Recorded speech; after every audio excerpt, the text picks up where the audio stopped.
Bienvenue sur la chaîne Réveil Spirituel et merci pour votre soutien. Les catholiques, les protestants, ce que j'aime chez eux, c'est la lecture de la Bible. Et que nous, les catholiques, nous, les orthodoxes, nous devons faire des efforts que nos fidèles lisent la Bible. Donc il faut lire la Bible. Un jour, Saint Jérôme dans l'église catholique est célébré le 30 septembre. On peut dire que c'est celui qui a traduit la Bible en Vulgate. On peut dire que c'est le patron des exégètes, Saint Jérôme. Saint Jérôme, un jour, a eu un songe, parce qu'il aimait lire des livres païens. Interrogé sur mon état, je répondis que j'étais chrétien. Mais celui qui présidait me répondit, tu mens, tu es un cicéronien et non pas un chrétien, car là où est ton trésor, là aussi est ton cœur. Alors il complique parce que Dieu avait compris qu'il lisait plus des livres païens que des livres bibliques. On passe plus de temps à la télé, sur nos téléphones. Moins de personnes lisent la Bible. Tout prêtre est tenu par devoir d'État d'aimer la Sainte Écriture qu'il doit enseigner aux autres. Les premiers chrétiens connaissaient sans aucun doute l'Écriture. Et ça, nous devons lire au moins le livre de la Bible, au moins par jour, lire au moins un chapitre de la Bible. Il fallait faire cet exercice. Donc c'est important. Deuxièmement, il faut avoir aussi une bonne traduction. Il existe plusieurs traductions de la Bible. Il existe des traductions qui contiennent un certain nombre de fautes, dont la Bible des témoins de Jéhovah, que je n'aime pas. Il ne faut pas la lire. Je ne m'adresse pas aux témoins de Jéhovah, ils sont libres de lire leur Bible. Vous savez que cette émission, c'est pour les orthodoxes. Je m'adresse aux orthodoxes et aux catholiques, nos frères, qui aiment bien cette émission. Je voulais vous dire quelque chose entre parenthèses. Oui. Vous savez, grâce à cette émission, il y a beaucoup de catholiques qui m'aiment. Mais vous n'avez pas arrêté de dire que les catholiques et les orthodoxes sont des frères. Et je voulais vous dire que grâce à cette émission, il y a beaucoup de catholiques qui m'aiment et moins d'orthodoxes. C'est quand même paradoxal.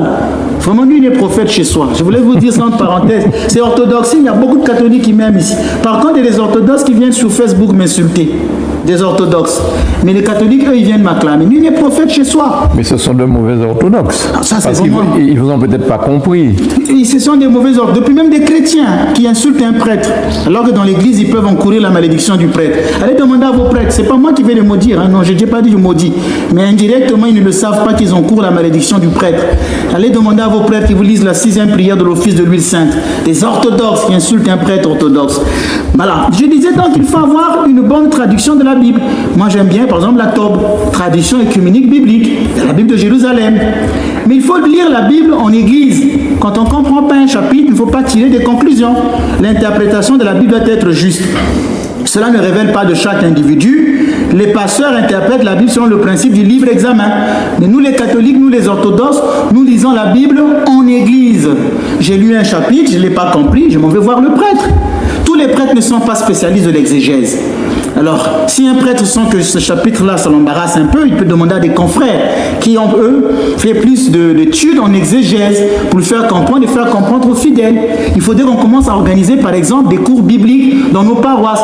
Pas seulement du catéchisme, mais des cours bibliques parce que c'est important. Si on ne fait pas ça, quand nos fidèles arrivent devant ces pasteurs-là, ils ne savent pas, ils sont... Voilà, ce que je disais, que nous, on n'a pas vraiment cette attitude comme eux. Eux, ils ont des groupes de bibliques. Ils ont des groupes bibliques dans les églises évangéliques et protestantes par rapport à nous les catholiques. Donc il faudrait que nous puissions retrouver ce sens des Écritures.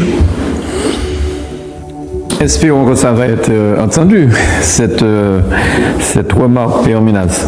Alors, vous parliez de quelqu'un qui vous a encore tiré à balle, pas à balle réelle, mais enfin... Oui, si on peut dire c'est balle réelle. Ouais. Vous savez, j'ai aussi une page Facebook. J'avais parlé la dernière fois un peu de ma vie, mon ermitage, pour expliquer, parce qu'il y a beaucoup de gens qui m'appellent dans le monde entier. Il fallait bien donner une raison pourquoi je ne pouvais pas. J'ai donné un peu mes journées, que je prie le matin, je prie le soir, je fais ceci, tel vendredi, je sais ça.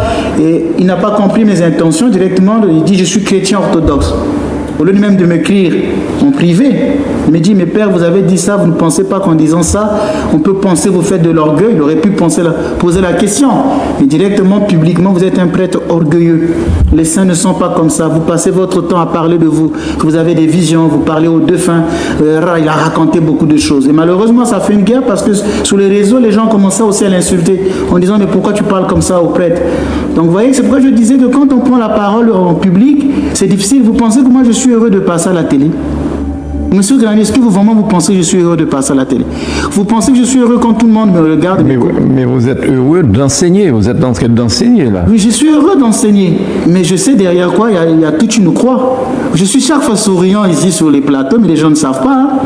Il y a toute une croix derrière ça, mais je ne l'ai jamais voulu. D'ailleurs, la première des choses qui me pousse à venir à la télé, c'était d'abord le mensonge. Quand les gens disaient en Martinique que ce père Menas n'est pas un prêtre, c'était dans les réseaux sociaux. Je disais à mes détracteurs, mais dites-leur la vérité, arrêtez de mentir. Personne ne me défendait. Ça fait 3 ans que je passe sur la télé. J'ai toujours dit, bon, maintenant, venez dire ici à la télé que je ne suis pas prêtre. Mon évêque est venu. Vous voyez que le bruit s'est arrêté en Martinique. Les gens maintenant voient, le bruit s'est arrêté.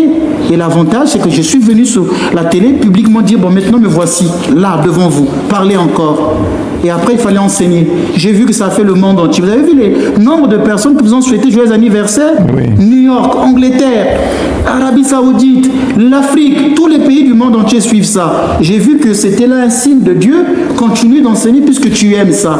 Et je continue. Je n'ai pas la connaissance totale, à ma manière, avec mes faiblesses, avec mon caractère aussi. Vous voyez, parfois, si c'était un vieux qui vous enseignait de 70 ans, il serait beaucoup plus tempéré. Mais connaissez, voyez aussi mon âge, voyez aussi chacun son tempérament, tout. Mais vous venez, vous êtes orgueilleux, vous êtes ceci, vous êtes cela. Je ne veux pas dire tous les exploits que je fais dans le secret.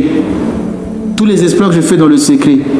Mais ce n'est pas, je lui ai dit, c'est pas grave, mon frère, tu as raison dans tout ce que tu as dit. Comme lui, les saints, qu'il continue. J'accepte qu'on me jette encore cette pierre pour continuer à faire l'église du Seigneur. Merci d'avoir regardé cette vidéo. N'oubliez pas de liker et de nous donner votre avis sur le sujet développé.